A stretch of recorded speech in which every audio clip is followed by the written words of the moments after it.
You don't need to catch fake people. You don't need to argue. You don't need to prove anything. Because the truth is, fake people expose themselves the moment you ask the right question and stay quiet long enough to let them answer. Imagine this: it's late in Rome. The torches burn low, and Marcus Aurelius, the emperor of the most powerful empire on earth, feels surrounded. Not by enemies with swords, but by smiles. Men who praise him in public and poison him in private. Friends who support him, as long as he stays useful. So Marcus does what most people never do. He doesn't hunt the liar. He tests the soul. Today I'm giving you 3 questions Marcus would use to reveal fake people fast. Not to start drama, but to protect your peace. Before the questions, here's the Stoic rule. Fake people thrive on your emotion. Your anger feeds them. Your desperation entertains them. Your need to be liked gives them power. So you do the opposite. You become unshakable.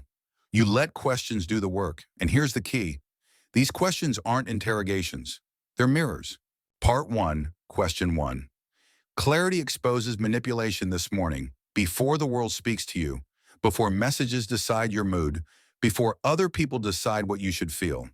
I want you to remember this: manipulation does not survive clarity. Fake people do not fear confrontation. They fear definition. They fear being pinned down. They fear one simple thing: being asked to say exactly what they mean. Marcus Aurelius learned this early, not from philosophy books, but from power. From walking into rooms filled with smiles that were rehearsed loyalty, that expired quickly, and advice that always seemed helpful, until it wasn't. He wrote, "If someone is mistaken, gently correct him, if you cannot correct yourself." But Marcus also understood something harsher. Some people are not mistaken, they are strategic.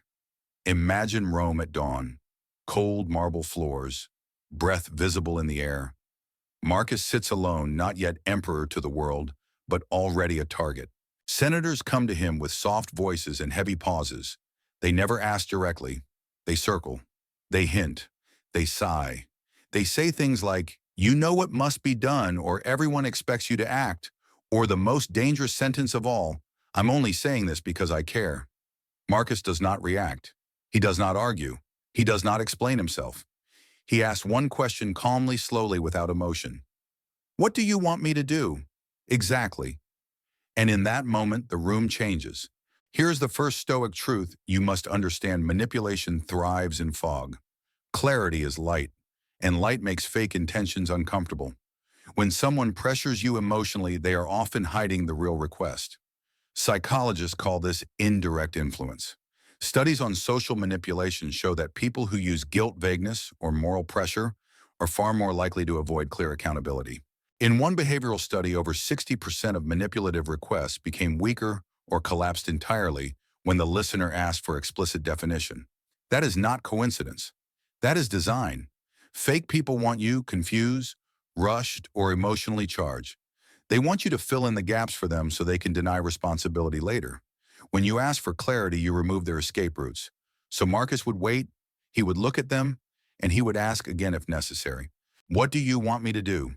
Exactly. Pause here. Take a breath. Say it with me slowly: clarity over chaos. This question does 3 things at once. First, it exposes intent. Second, it transfers pressure back to them. Third, it gives you time, and time is power. Notice how fake people respond. They rarely answer cleanly. They become irritated. They accuse you of being difficult. They say you should already know, or they turn emotional. "Wow, I didn't expect you to react like this." These are not answers. These are smokescreens. Marcus understood that truth does not panic. Only agendas do. There is a moment recorded in Roman history where a senator approached Marcus after a public address and said, "Caesar, the people demand the right decision." Marcus did not ask which people. He did not ask why. He asked one thing: describe the decision. Precisely. The senator hesitated, because he had come with pressure, not principle. Reset here. Breathe in. Breathe out. Remember this: if someone cannot clearly state what they want, they should not be guiding your actions. Modern life has not changed this.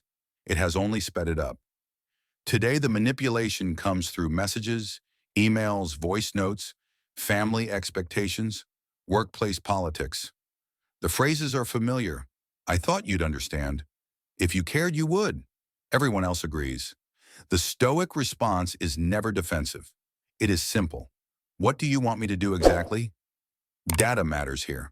In workplace studies, employees who ask clarifying questions before agreeing to requests reduce burnout by up to 30%. Why? Because clarity filters false urgency. It reveals whether the request is reasonable or simply someone else's anxiety looking for a host. Marcus Aurelius wrote in his Meditations that we should not allow others to drag our mind wherever they wish. This question is how you plant your feet. Let me give you a practical scenario. A friend says, I'm really disappointed in you lately. You feel the emotional pull. Old patterns wake up. The Stoic pause happens here. You ask calmly, what are you disappointed about exactly? Not sarcastically, not defensively, exactly. If they are sincere, clarity will strengthen the relationship. If they are fake, the mask will slip. Another reset. Say it with me. Clarity reveals character. This is not cruelty. This is self-respect. Marcus did not rule by emotion. He ruled by understanding. He knew that saying yes without clarity was the fastest way to lose authority, both over others and over himself. Here is your practical exercise for today. Use this question once, only once. Choose a low-risk situation, a message, a request, a conversation that feels slightly off. Ask for clarity, then observe. Do not interrupt. Do not rescue them. Just observe the response. What you will learn is more valuable than any confrontation. In the next part, we go deeper, because some fake people are very good at sounding clear when you are present, but crumble when the audience changes. Marcus had a second question for that. Stay with me. Part 2, question 2. Truth hates an audience. If you listen carefully to the first question you already felt, clarity makes manipulators nervous. But there is a second kind of fake person, far more dangerous. Not the one who hides behind vagueness, but the one who sounds perfectly reasonable only when you are present. Marcus Aurelius feared this type the most, because these people do not push you directly, they perform for you. They shape reality through whispers, side conversations, and carefully chosen audiences. Marcus lived inside a court where words traveled faster than swords, where loyalty was rarely declared openly, but constantly implied. And he learned a brutal lesson of power. Truth does not need an audience, manipulation does. So Marcus developed his second question, a question so simple it feels harmless, a question that collapses fake concern instantly. Would you say this? If I wasn't here, pause. Breathe in, breathe out. Say it with me slowly. Truth stands alone. Fake people are excellent at social positioning. They praise you when you can hear it. They criticize others when those people are absent. They offer warnings disguised as care. Modern psychology calls this triangulation. It is a manipulation tactic where someone controls relationships by passing selective information between people. Studies in organizational behavior show that triangulation increases conflict while protecting the manipulator from direct accountability. Marcus saw it daily. Imagine a Roman official leaning close, voice lowered. Caesar, I shouldn't say this, but that general is dangerous. I'm only telling you because I care about the empire. Marcus does not accept the story. He does not nod. He does not reward the whisper.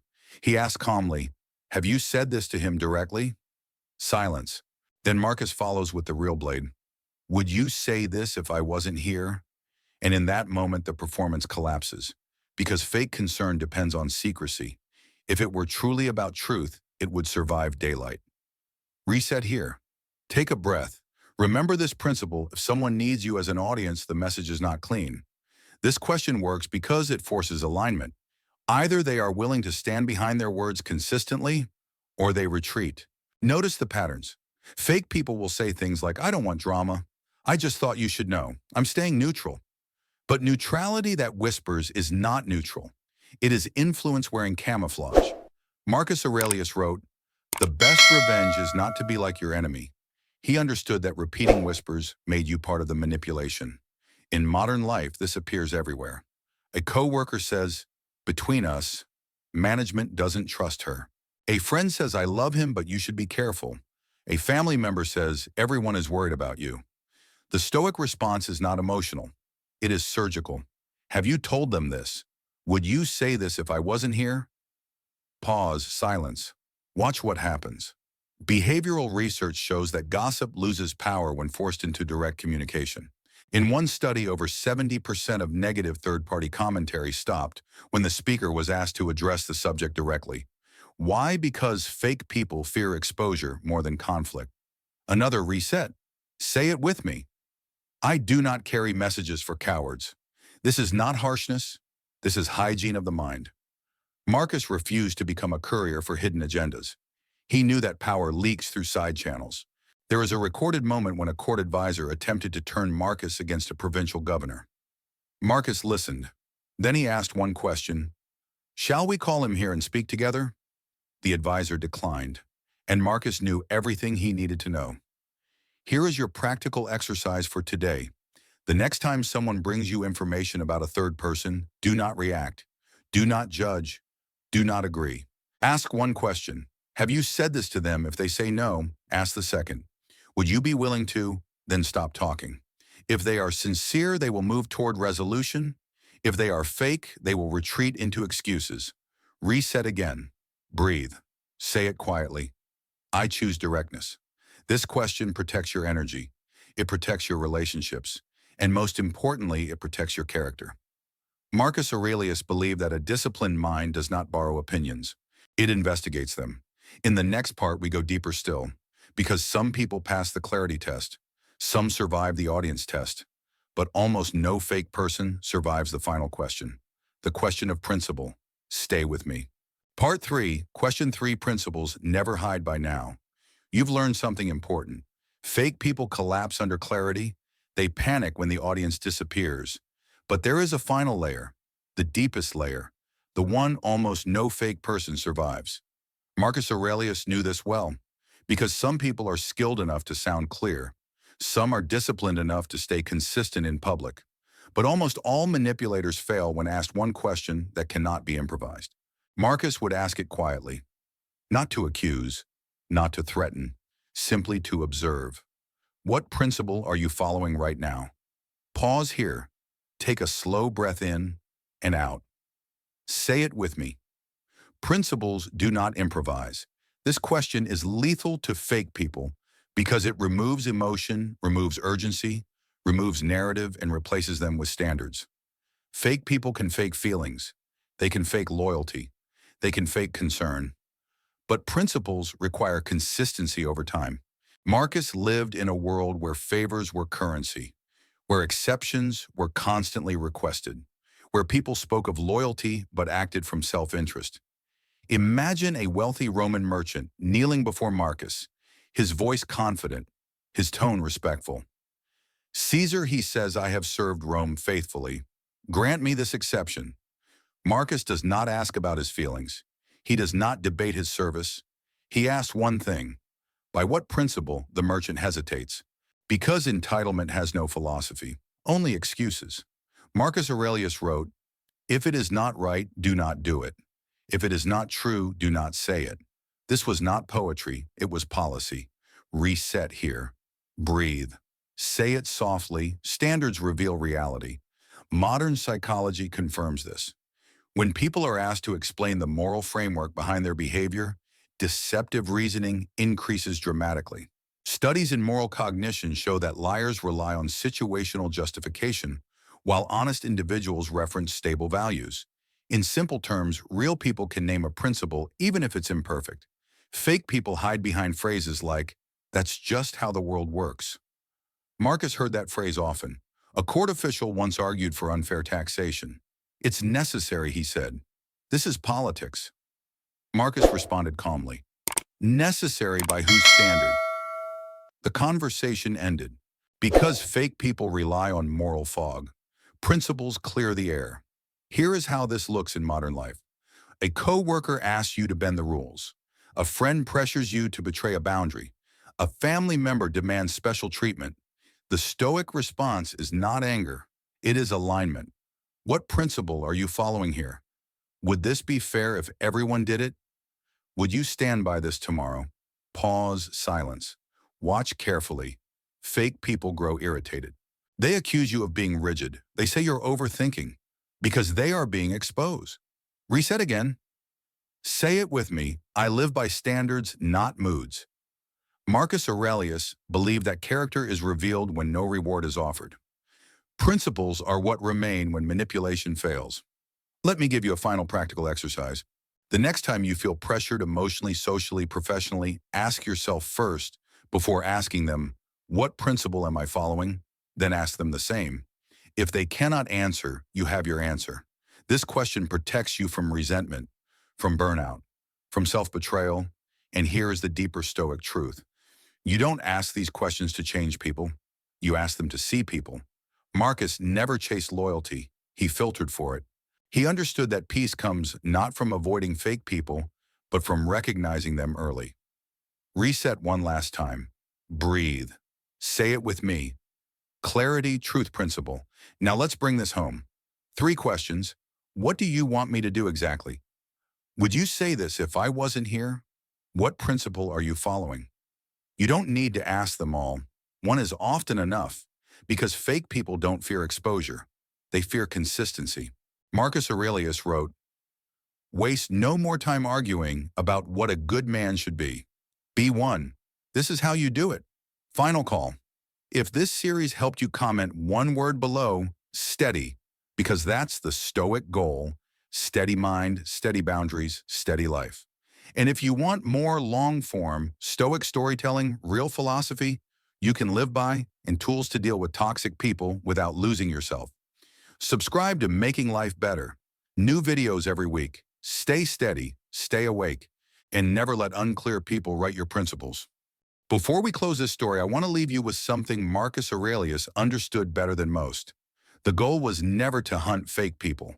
The goal was to become someone they cannot use. Marcus did not wake up every morning asking, "Who will betray me today?" He woke up asking, "How do I remain upright in a crooked world?" That distinction changes everything. Fake people are not your main problem. Confusion is. Emotional urgency is. Lack of internal standards is. Marcus wrote, "The happiness of your life depends upon the quality of your thoughts, and the quality of your thoughts depends on the filters you use." That is what these 3 questions are. Not weapons, filters. They quietly decide who gets access to your time, your trust, your energy. Reset here. Slow breath in, slow breath out. Say it with me, access is earned. Most people exhaust themselves trying to be understood. Stoics conserve energy by understanding first. Think about this for a moment. If someone cannot clearly state what they want, if someone will not stand by their words without an audience, if someone has no principle guiding their request, then the answer is already no. No anger required. No confrontation needed. No explanation owed. Marcus Aurelius understood power in its purest form, the power to not react. This is why Stoicism has survived for nearly 2,000 years. Empires collapsed, names disappeared, but these mental tools remain. Modern data supports this ancient wisdom. People who maintain firm personal standards report higher psychological resilience, lower stress, and greater long-term life satisfaction. In one longitudinal study, individuals with clearly articulated personal values were 40% less likely to remain in manipulative relationships, because clarity attracts respect, and ambiguity attracts predators. Reset again. Say it quietly, I choose clarity. Now let me give you a final simple Stoic practice. Not theory, practice. For the next 7 days, do this every morning. Ask yourself 3 questions before the world gets to you. What am I willing to do today, and what am I not willing to do? What conversations deserve my presence and which do not? What principle will guide my decisions when emotions rise? Write them down if you can. Say them aloud if you must, but make them conscious. Marcus did not control Rome by controlling people. He controlled Rome by controlling himself. That is the Stoic edge. And now a final reminder one Marcus would approve of. You do not need to expose fake people loudly. You simply need to outgrow them silently. If this series sharpened your mind even slightly, I want you to do one thing. Comment the word steady below. Not for me, for yourself. Because that word represents the Stoic promise. Steady mind, steady boundaries, steady life. And if you want to continue this path, learning how Marcus Aurelius Seneca and Epictetus build unshakable inner strength in chaotic worlds, subscribe to Making Life Better. The next video in this series goes deeper. It's called Why Fake People Hate Calm, Disciplined Minds, a Stoic warning. Stay steady, and remember, clarity is quiet power.